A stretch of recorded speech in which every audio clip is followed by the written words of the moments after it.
Olá, eu sou o Dr. Caio Gueno, eu sou psiquiatra em Florianópolis e hoje eu vou falar sobre transtorno bipolar.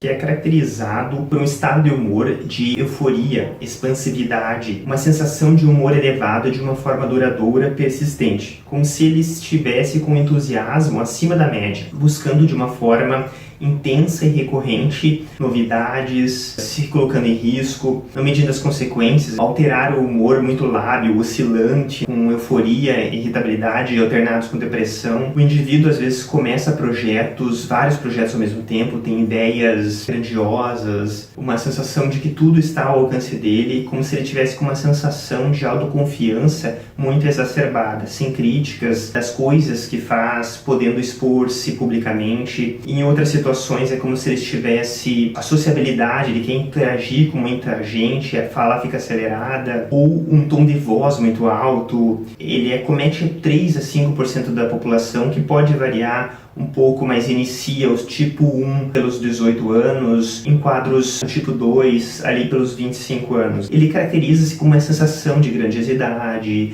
uma redução do tempo do sono. Isso é muito importante, né? Se sentir com o sono reparado, como se tivesse outro dia, mesmo dormindo muito pouco ou não dormindo, a pessoa relata que tem disposição, energia para fazer todas as coisas, até aumentada. Uma necessidade de sono é uma das características mais comuns, que a pessoa tem essa restrição de sono, mas uma energia aumentada. O pensamento, a fala pode estar acelerada, com uma pressão a qual ele interrompe a fala dos outros, com uma sensação de estabilidade aumentada, né? Qualquer estímulo, sons, movimentos, inclusive a fala da outra pessoa podem causar uma distração nesse indivíduo, não mantendo a atenção preservada no que é necessário. O conteúdo do assunto acaba falando sobre vários assuntos, acaba não voltando, retomando os assuntos que são expostos, tendo agitação, inquietação motora. Ele foge do assunto de uma forma muito recorrente, como se as 10 ideias fossem especiais, melhores que a das outras pessoas. O que é mais comum na bipolaridade é a irritabilidade, um discurso agressivo, hostil, de ataque, que deve ser diagnosticado um quadro de ansiedade e em outras comorbidades psiquiátricas, mas as distrações cerebrais, o indivíduo também acaba se engajando com várias atividades, participando de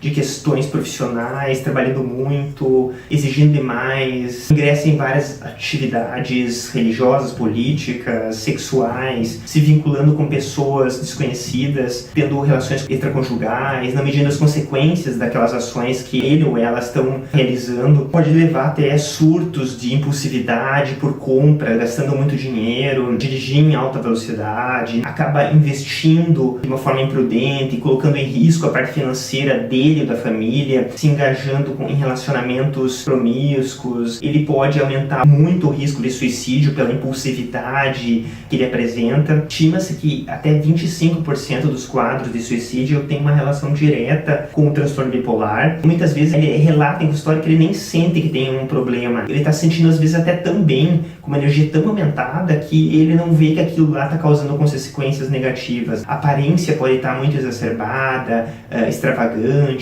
Ele pode ficar, por outro lado, o que é mais comum é a hostilidade, a irritabilidade, o discurso ameaçador, provocar às vezes repercussões judiciais por causa desse fato, ou machucando a si mesmo, ou colocando em risco de suicídio, ou a terceiro, familiares, pessoas que acabam colocando algum grau de limite para esse paciente. Ele pode sim ficar um pouquinho mais agressivo.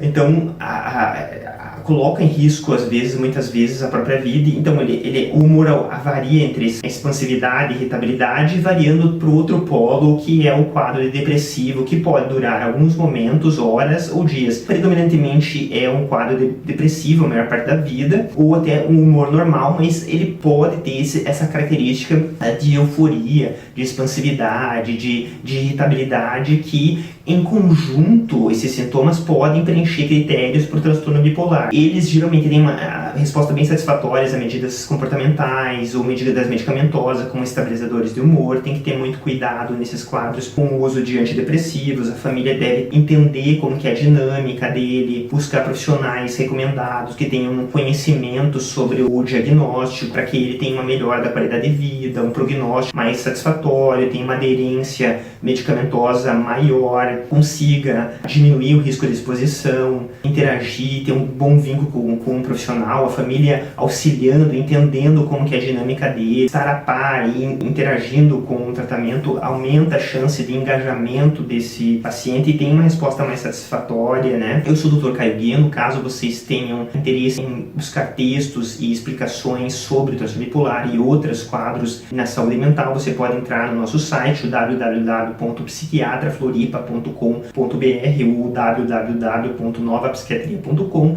Lá você vai encontrar mais materiais e textos, ou até no nosso canal no YouTube, o Nova Psiquiatria. Lá vai haver explicações e textos e abordagens sobre questões de sexualidade, questões de saúde mental que podem auxiliá-lo nesse momento ou auxiliá-lo a pessoas que são próximas a você. Obrigado e até o próximo.